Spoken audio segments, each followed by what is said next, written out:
Hello and welcome to BusyWorksBeats.com. I need you guys to smash that like button. Today we're going to make some R&B inside of Logic Pro 11.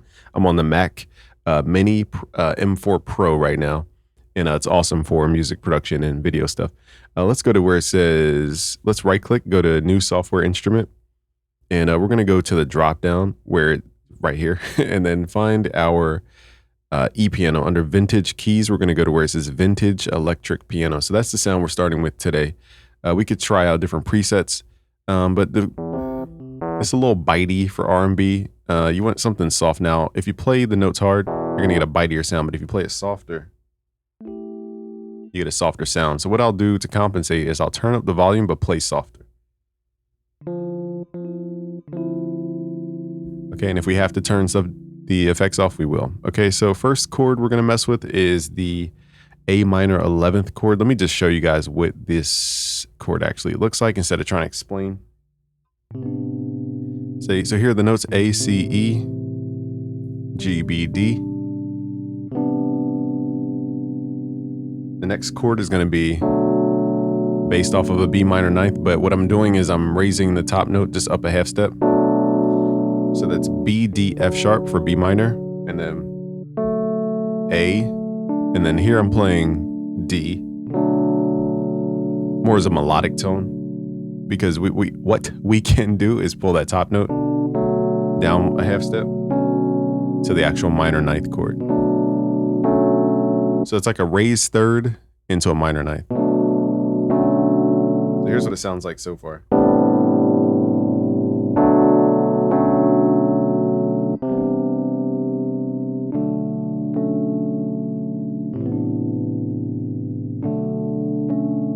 Now the next chord type we can use is a C minor ninth chord.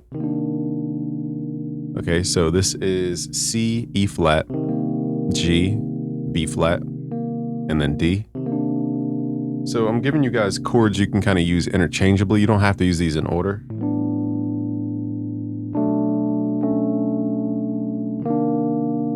See how I just went to C? And then from here we can go to D minor 11th. So it depends on how fancy you guys want to get.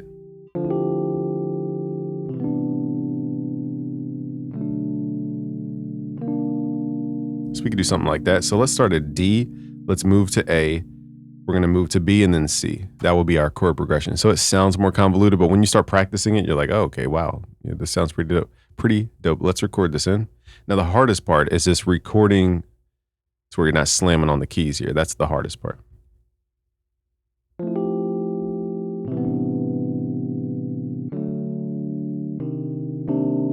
See, it's very difficult to.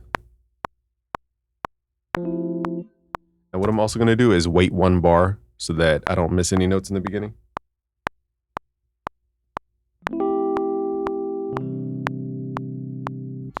See, guys, like I said, so here's what I'll do. Instead of me trying to press very lightly, here's a technique. We're going to record the velocity harsher, and then I'm going to show you guys how to turn the velocity down. That way we can get a softer performance. It's just hard to play this.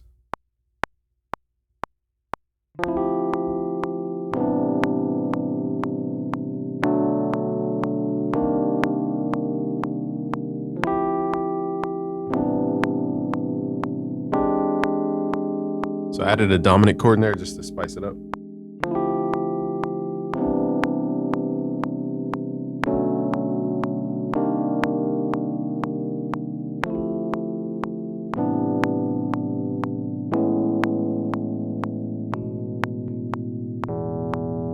Okay, so hopefully let's go back a little bit. No, I lost my first chord. I don't know how to get that first chord back, y'all. I'm still new to Logic.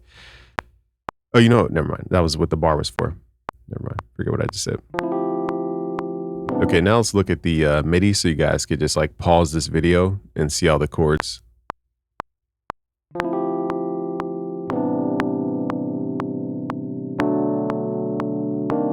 I'm using my sustain pedal.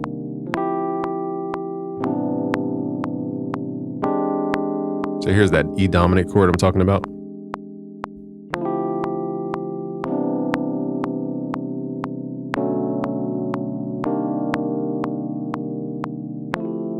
Now for this, I'm actually going to change this from B minor ninth. It just sounded better as the raised third version, in my opinion.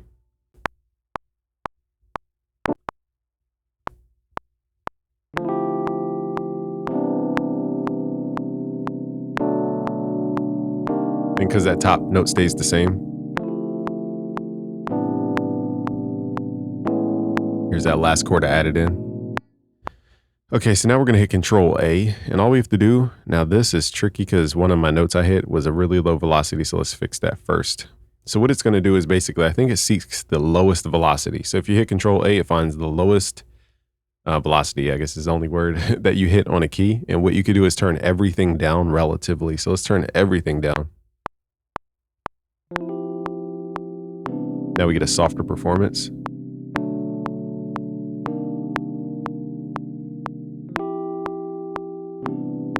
And the reason I left the bar is because this first chord, when I'm playing it, I don't start right on the quantized downbeat. I actually kind of strum into the downbeat, okay? So I start before that downbeat. So if I were to just hit record and just go right away, you would leave out all this detail. You would have to cut it right here, and you would basically just cut out the detail. So that's why I'm leaving a bar in the beginning for that specific purpose. All right, so now we need some drums that match this vibe. So we're at 120 BPM. I didn't even realize what BPM we were at. Let's go to our library here. Now I have some drums I'm working on called the Blueprint, and it will be out soon. It's not out just yet. Okay, so let's see if we can find some drums that we can match to this BPM. So this is 67. Let's see. Yeah, I guess we can go 67, or 134 divided by 2 is what? 67. If I'm doing my math right. Yeah, 134. So let's see. So this is more R&B of a bounce.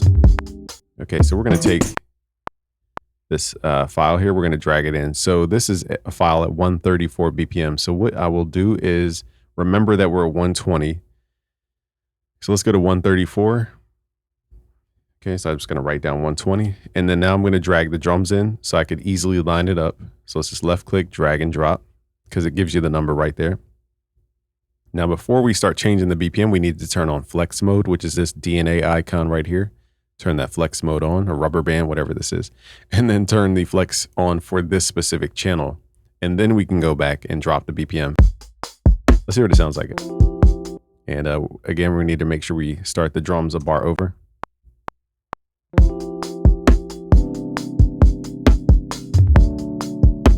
I mean, it sounds good at 134 BPM too. So let's keep it at 134. It sounds dope. At the top here, we could just left click. Now, the only thing is, you know, what I'm going to do is duplicate this. Now, there's probably a better way, but I want to essentially copy this same thing, but I want to keep that bar of gap there. So let's paste this thing, leaving that bar. So again, that this leads in properly, because if I just copied and paste from that bar count, it would cut off those notes. So the little details like this, people don't really look at. And then let's give it an extra bar for the loop here. So next we need a bass. Let's go to the drop down. Let's go to Studio Instruments. Let's go to Studio Bass. This is a really, really, really good plugin.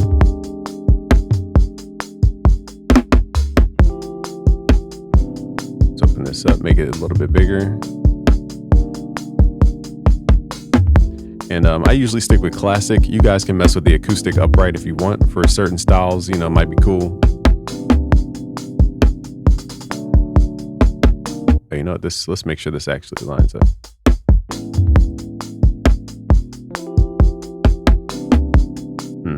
See why this is.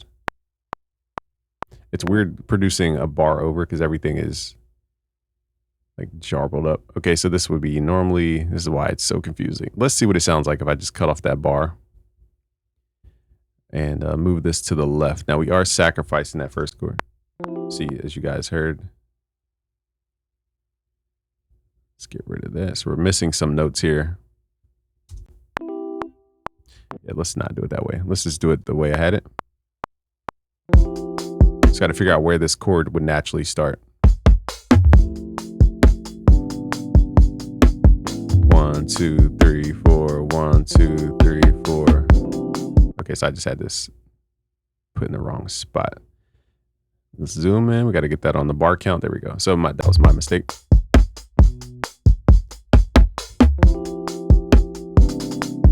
Technically, I could elongate this chord so that it actually, here's what I'll do.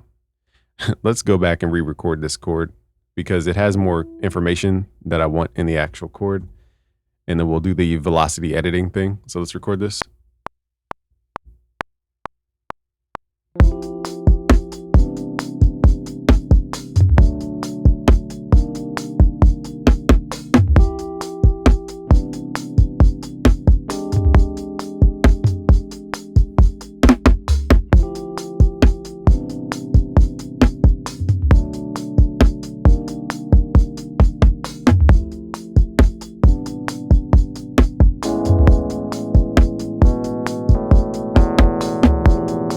So again, what we're going to do is we're going to take this chord and just turn it down.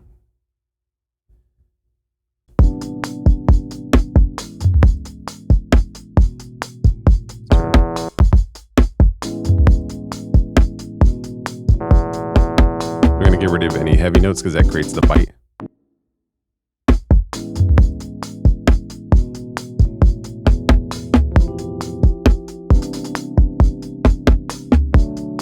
Now the sustain overlaps a little bit, so what I'm going to do is make sure it just cuts off there.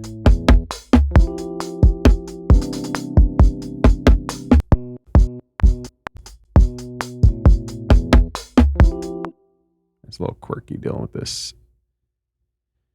All right, so what we need to do is duplicate that same chord progression and then paste it into the secondary piano.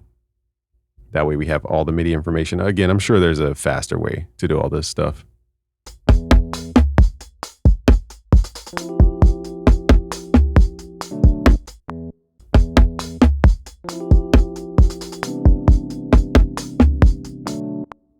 Not sure why this is. Okay, my zoom is weird. Okay, so now let's get to the bass. I know it took a little bit. Now we're on the bass. So the bass, we could play the root notes, we could play octaves, we could play perfect fifths. You know, the chords were D to A to B to C and then repeating. So let's just see what it sounds like with just the root notes. Record it.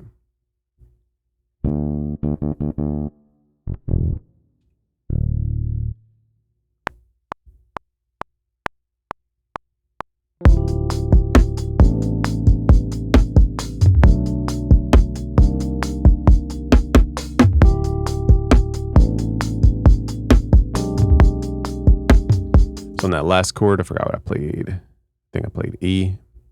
So let me do this again. I forgot we had these change ups.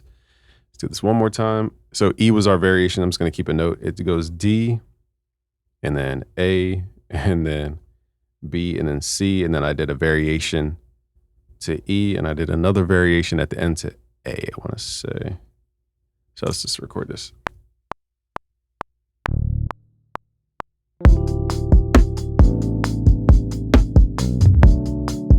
All right, now we got to get the timing right. Okay.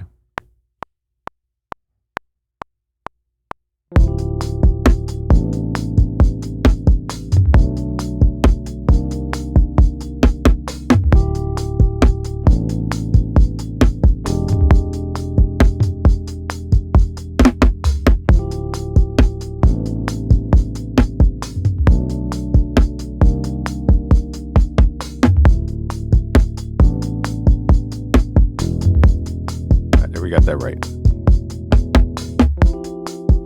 All right, pretty simple bass line. We're just following the root notes here, nothing too crazy.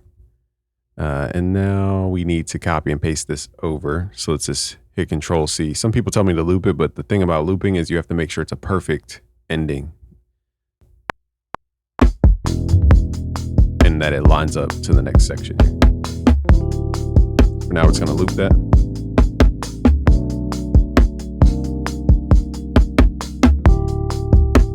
Okay, so now we can add all like the glittery stuff like sweeps and leads. Let's add another software instrument here. Let's go to synthesizers, and we want to go to Alchemy because it has a lot of presets in here. And let's go to sound effects, and let's just kind of see what we can find. Maybe category name. Let's see. Let's just click around and pick random stuff.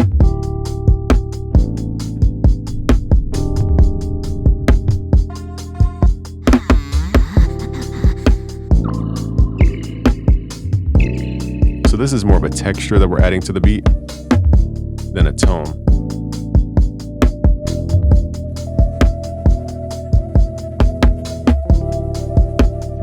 So that's more of a pad. I don't want pads, I want sound effects. So again, I'm just clicking random stuff. No rhyme or reason here. This one sounds pretty cool.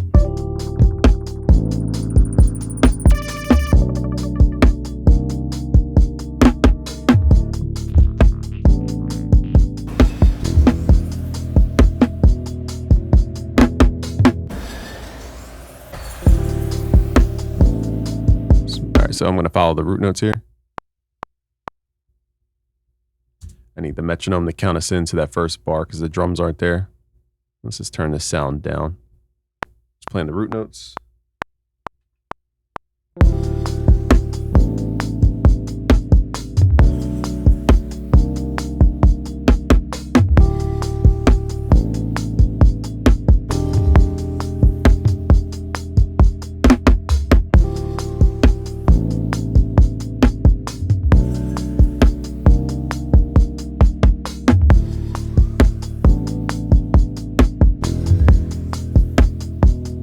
Pretty unique sound effect. We'll loop that over. So I'll turn it up so you guys can hear it, but I'm going to turn it down in this mix. So it just adds movement to the track pitch wise. Keeps the ear engaged.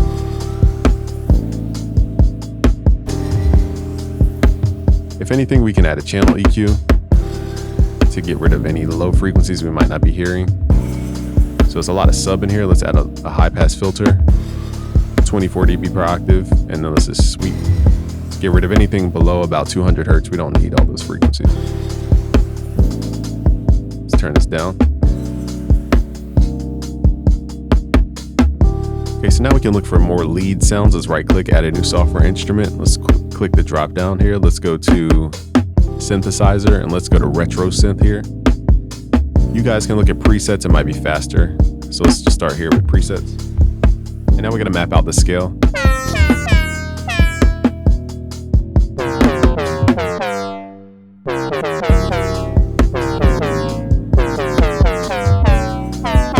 So this is all the white notes. So we're trying to find something that matches this tone.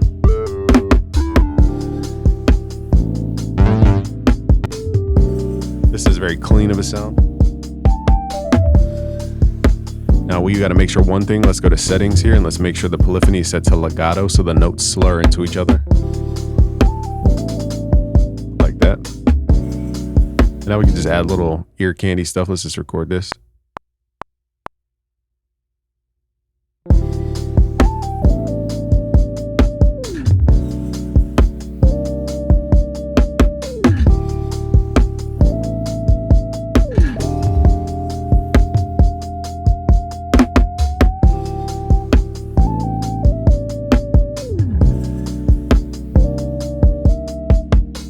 There, I messed up. So let's go back.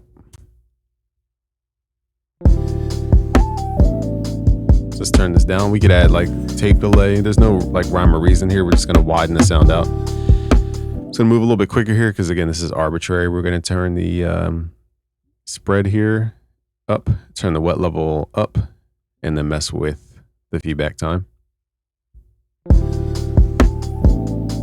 So now it kind of bounces around.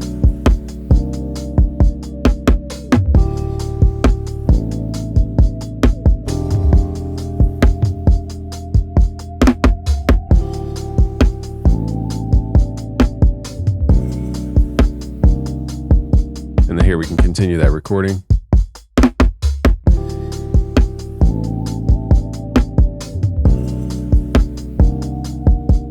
Let's figure out where I'm at tonally. I don't know where I'm at tonally. I forgot. So let's just.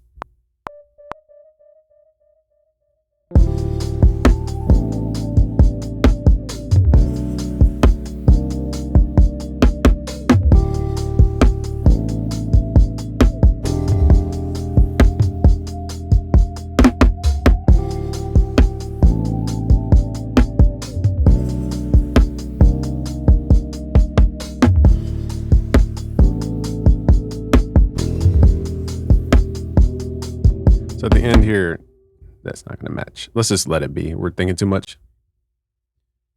Now over the lead, let's add some effects here because this is more of glitter. Let's add a beat breaker. Let's just mess with different presets here. I like to blend halftime in, especially on high frequency sounds like this. It adds a nice texture. So I'm gonna, again, there's a lot to explain here, so I'm trying to like just shortcut my explanation here. Let's add a sample delay, creating a left wide spread.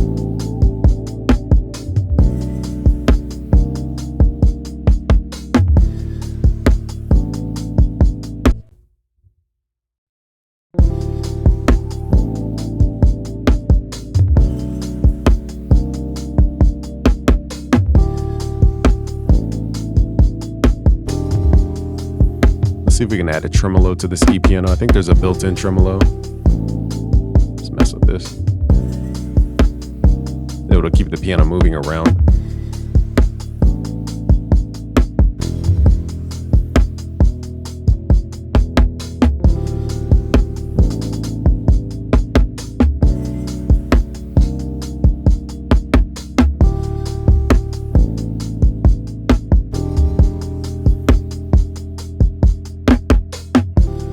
Now let's see what happens if I record more bass notes into the bass. I'm not sure what it does to a looped section. It might change the original notes, but now I'm just going to add octaves.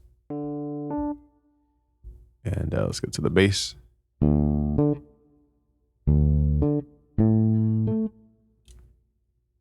This may or may not fit, but let's just see.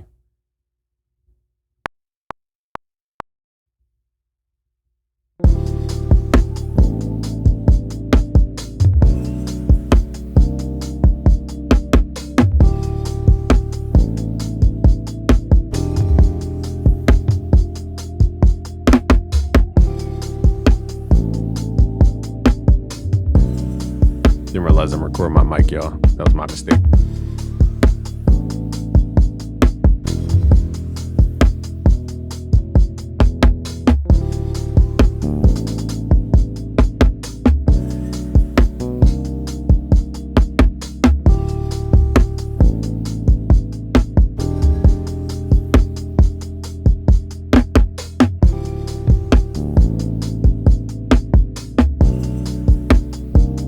Just little jumps like that. So it looks like it does not add it to, it just overrides. Well, hey, you live and you learn. So, okay, so that's how that works. All right, now it just loops into infinity and beyond. So, but that would be a technique I would definitely use on the bass to add more variety. For this beat, it's not that serious, but I just wanted to at least show you guys how that works.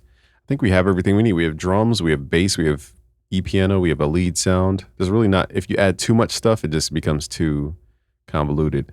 At this point, I would go beyond stock plugins. I would use something like, you know, an additional plugin I would use might be the, what's it called? Ample Sounds, Ample Guitar SC for Stratocaster. Something like this. I might go into the effects, turn off all these effects, and just do little chord slides over top. So it's a lot to explain, guys, but basically you can use your pitch wheel.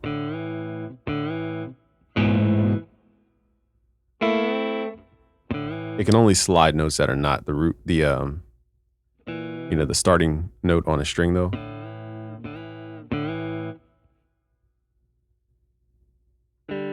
Let's see what this would even sound like in the mix.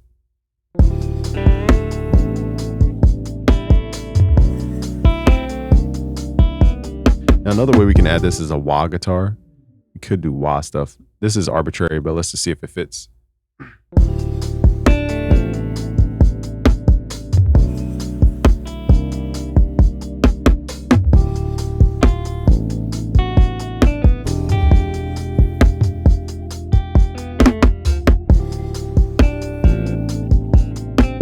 Not hearing a guitar tone for this beat, but yeah. Okay, so that'd be the last like potential component, little guitar stuff. But again, it's more of a soft vibe.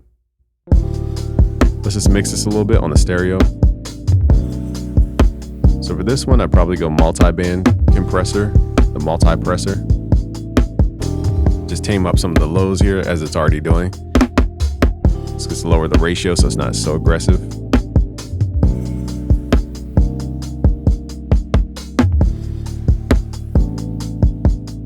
Not much else to mess with on the multi-compressor, and then maybe run it through another compressor because we have this soft clipping distortion.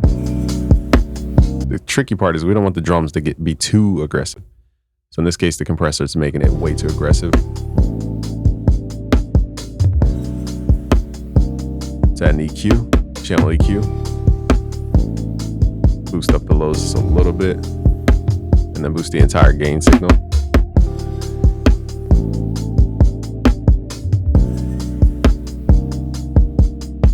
So we're getting a lot of just out of a compressor and an EQ.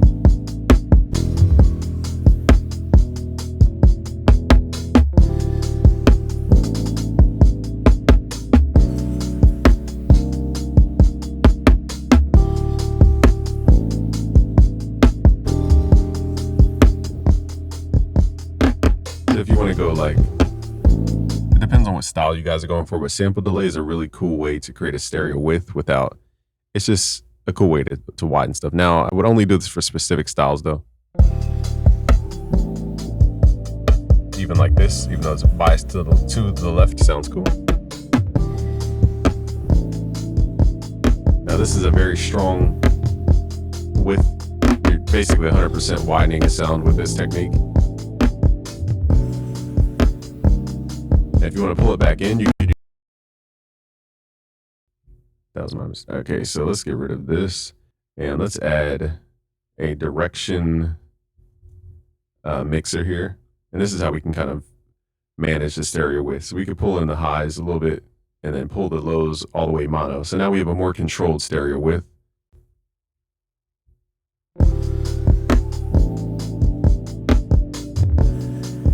And it also feels a little more live.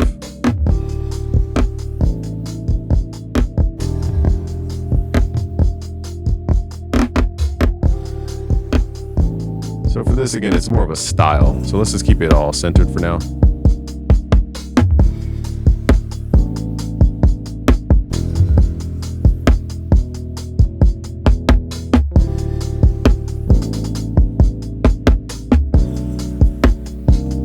I'm going to run the expander here to add more dynamic.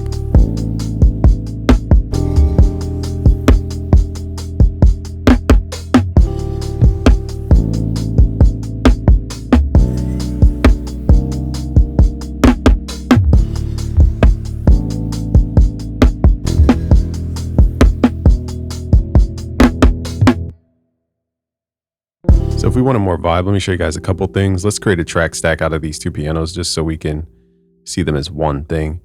And what we want to do here is just mess with some effects here. I'm going to use the filter effect.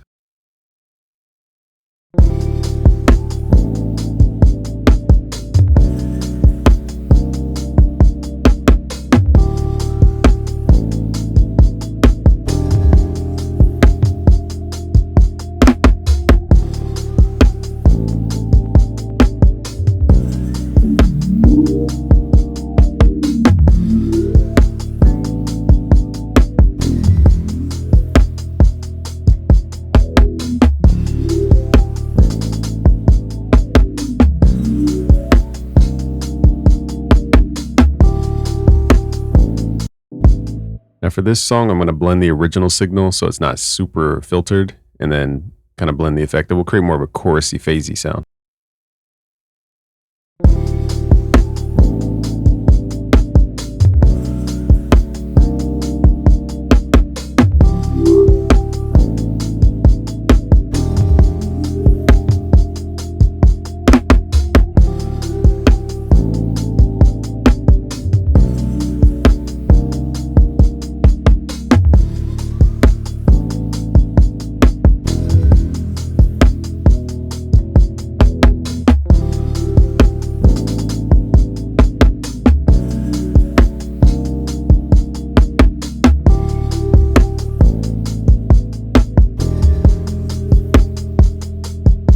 And I'm using that sample delay to widen out the piano.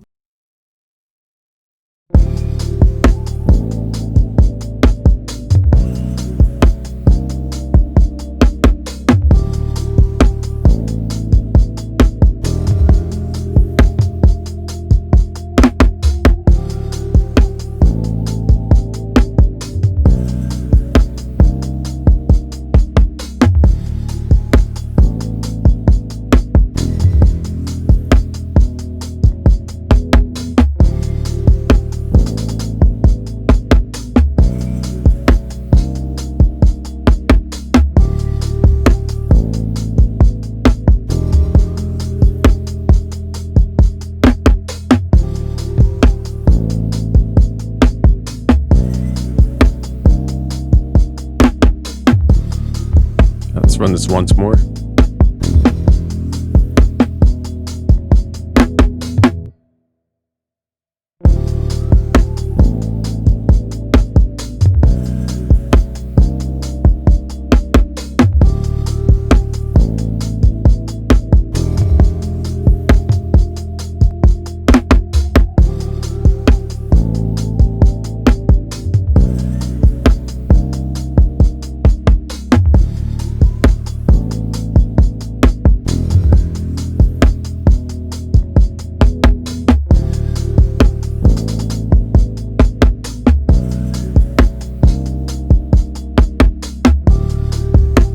All right, so let me show you guys some cool stuff here. What we can do is right click here, go to custom control and display, and then we can click here, go to custom, go to vary speed. And then what we're going to do is mess with this vary speed feature. Click where it says vary speed and then switch this to the tuned by semitones. And let's go down -3 semitones. And what it will do is change the entire tuning of this track.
So I have, all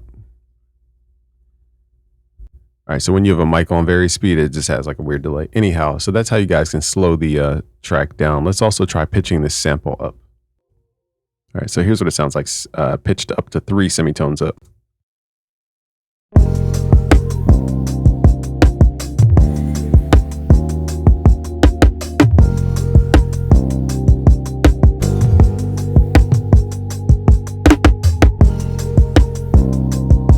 So let's say you like that, but it's too fast. Let's just change the BPM back to like 120 and make sure your audio again is on flex tune so that it follows the actual tempo without time stretching in a weird way.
right, so that's how you guys do it in Logic Pro 11. If you want to learn more, go to busyworksbeats.com. I will also work on a Logic Pro 11 course for you guys.